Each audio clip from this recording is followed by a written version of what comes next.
Hi, I am Eric Meyer, and I'm here with Father Greg Ime, who is our parochial administrator for the Father Mounts Kelly Pastorate. One thing we're trying to do right now is just in order to help get the word out, just to make small videos where we get to talk to Father Greg in different pews. So we're doing a few in the pew with Father Greg. So, with our first question is just about you. So, Father, can you tell us just a little bit about your vocation and your story of being called to the priesthood? So I would say my vocation really started as a young boy growing up on the dairy farm. Certainly had encounters of encountering the Lord in small, intimate ways, then even going to Mass on Sunday.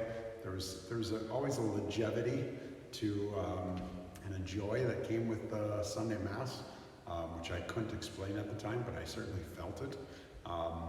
But my vocation really happened when I was a junior in high school. I was on a 3-day retreat, and the Lord, while I was in the church praying, the Lord said, "Take a step forward," and the joy that came with that was like nothing I'd ever experienced before.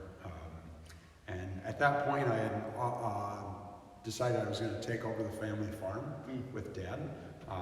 And so when the voice said, "Take a step forward," it was not in regards to that. And I thought about the military before that, and it wasn't the military. It was very clear that the Lord was asking me to take a step forward towards the priesthood. And so that's, it took me a little time to embrace that as my call. Yeah, I ended up going into studies for the priesthood right after high school. So, Thank you for sharing that. It's beautiful. Yeah. We're recording this right now on the same day as the St. Joe's Mulligan. So you just had your first bowl of Mulligan. What are your thoughts? Well, I've got Mulligan up to here.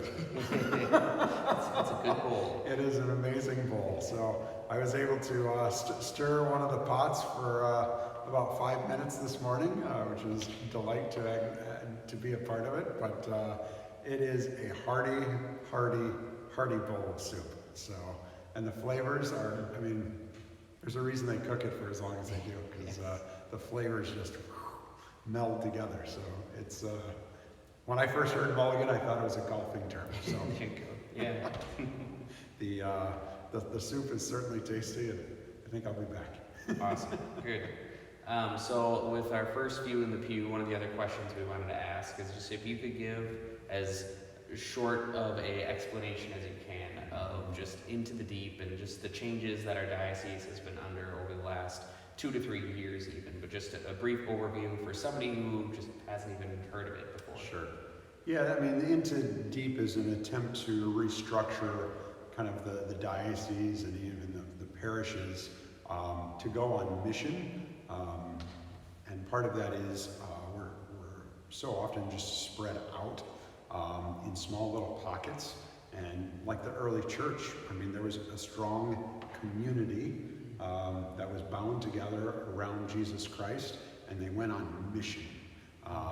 And so I think that's ultimately the attempt is to really create a family of faith, right? A community of faith rooted in Jesus Christ, and to, by building a strong community, draw others into it, but also encourage those to go out into the wider community. Now, when I say that, I think people probably think that we're going to try to bring everybody into one location. That's not the goal, but to work together to create a stronger community rather than being completely spread out, working closer together. Yeah, So, yeah, I like how you explain that strengthening the core in order to go out and be deeper. Yeah. That's awesome. All right. Well, thank you very much for your time, Father.